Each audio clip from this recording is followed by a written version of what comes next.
I just wanted to make this little document or record, really. I'm very aware that Gary, you are an energy waster of people, and I'm wasting my time and effort and energy trying to partake in your physics discussion, and others are wasting their time and energy, and because the sensible ones will give up on you completely, as they have done. But I suppose I've stuck with it a little bit because I don't like cheaters. I don't like liars. I appreciate honesty and integrity. And isn't it funny that those are the very things that you proclaim to be the big guy on? What absolute irony, isn't it? As I said before, I think it's to do with self-hatred, which is part of the reason that you seem to be ashamed of your name. Now, all this claim that I'm doxing you, what a load of absolute rubbish. I've never given out your address, and I've never even spoken your name. Why not? I don't know. It seems very strange to me that you would be that ashamed of your name, but possibly it's tied into your self-hatred. The honest guys here in this argument are giving out they're putting their names out, and we're standing behind our names and speaking our truth because we're not hiding anything. Now, if you've got reasons you're living in fear because of your name, well, it's probably down to the way you've behaved in the past. And maybe you're getting a little bit of this get what you deserve business that you keep proclaiming, you know? And so you've now got the excuse that you don't have to, we can't hold your feet to the fire, so to speak, about the truth. You can say, oh, I'm not talking to them because they're doxing me. It's a very convenient excuse. You have lost the argument, and the depth of your loss, of course, is growing, and the experiments now are compounding your loss, and the arguments now are compounding your loss, which is why you now have to say that you don't have to respond to them. Now, the interesting thing is, I know that you still watch, well, I know that you still watch my little videos. You won't admit it, and probably everybody else's, Steve's and everybody's. I know you watch mine because you keep dropping little things in to indicate that you have watched it. For instance, the last video I did, again, about the frictional loss, velocity versus friction, the one that physicist Michael offered as an example, as proof, that velocity is largely independent, friction is largely independent of velocity.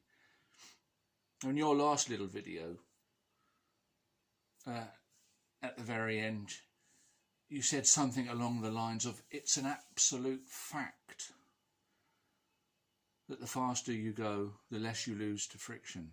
It's an absolute fact. You repeated it. Now, isn't it strange that your absolute facts require no proof from you? But the proof that I've got on this simple demonstration with the treadmill is absolute idiocratic rubbish or something. You dismiss it. So would any sane person tend to believe you of what was the absolute truth with no evidence? Or would they believe one of us with some evidence, even if you wanted to debate the standard of the evidence. It is some evidence, whereas you have no evidence at all. So I'm aware of what you're doing.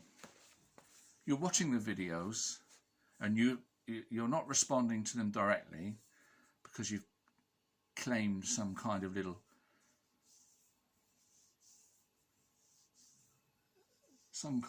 weak excuse to get out of it.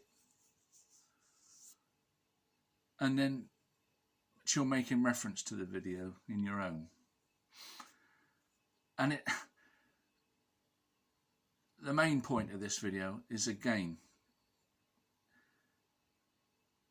the Stephen Bruff's experiment of launching a 1 mass and a half mass off of the tabletop with the same energy input and observing the distance that the two objects go proves that the momentum theory would not predict the result. The 1 mass going at one distance and then launching the half mass will only go 1.4 the distance. If the momentum theory was correct, halving the mass would double the distance. It doesn't. Now you're aware of this experiment and you keep on misrepresenting it, which is so laughable, but of course it really betrays the level of your integrity and the level of your honesty and the hypocrisy that you have in calling everybody else dishonest. This proposed experiment you're doing now with launching the 1 mass and the half mass with a given amount of spring energy, whether it's an elastic band or a spring or whatever, fine. Why on earth bother with pendulums and then have the difficulty of all we want to do is establish the velocity. We want to know how fast one goes compared to the other. And timing equipment is expensive and cameras, And now you're coming up with this ridiculous idea that you're going to measure it with a pendulum arc. You don't need to bother with that nonsense and that difficulty and that level of complexity. You just fire the objects off the tabletop. And science, well-known fact, as you keep saying, that double the velocity with double the distance, quite correct. And you keep reaffirming it. But what you're missing is the half mass doesn't go double the distance, not because there's something wrong with the theory. It's because the spring energy can't fire it at double the velocity. It cannot do it because of the inertia. And you are deliberately ignoring that. Do your experiment, forget this pendulum arcs, launch the 1 mass and the half mass off the tabletop, measure the distance. The distance travelled is a perfect register of their velocity. We need no fancy equipment. Whatever the one whole mass travels, you should, according to your theory, get double the distance for double the velocity. If the half mass was going double the velocity, it would go double the distance to the ground. It doesn't, because it's not going double the velocity. That same spring energy cannot launch it at double the velocity. You have been caught in your own lie. Forget pendulums, coupled oscillators. Do Stephen Bruff's simple experiment. Do it. It'd be so easy to do.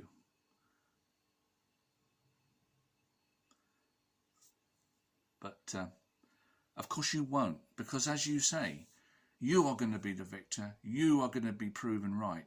You've pinned everything on it, Gary, and I feel sorry for you, really. I do. I feel sorry for you because, of course, you can only lose the argument. But why dig such a hole for yourself? What about a bit of compassion, a bit of decency, a bit of humbleness, a bit of humility? Don't possess any of those things. It was an old tradition in England, the sportsmanship. I've seen it in cricket. The winning team would give 3 cheers for the losing team. Hip hip hooray. I expect it happened in other sports, rugby and probably football. It doesn't happen now. But that sporting tradition of decency, I think it's what kept me going on these videos. Really, when I should have realised that I'm wasting you're an energy sucker. Negative, if the negativity that you effuse, I don't know if that's the word, the negativity pouring out of you is incredible. I think that's why people watch you. It's astounding. But to any of your supporters, they have a responsibility for themselves to hold your feet to the fire and keeping you honest. And I hope some of them do find the courage to do it. I know you ban everybody. You ban your own supporters quite willy-nilly. But that's another indication of your character. Anyway, do the simple experiment. Off the tabletop. Elastic band, whatever. Measure the distance. That tells you the velocity. A half mass won't do double the distance because the energy cannot launch it to double the distance because of the greater inertia. The acceleration. 4 times the energy to double the acceleration. It's built into nature. I was going to say ask a physicist, but that doesn't go very well, does it?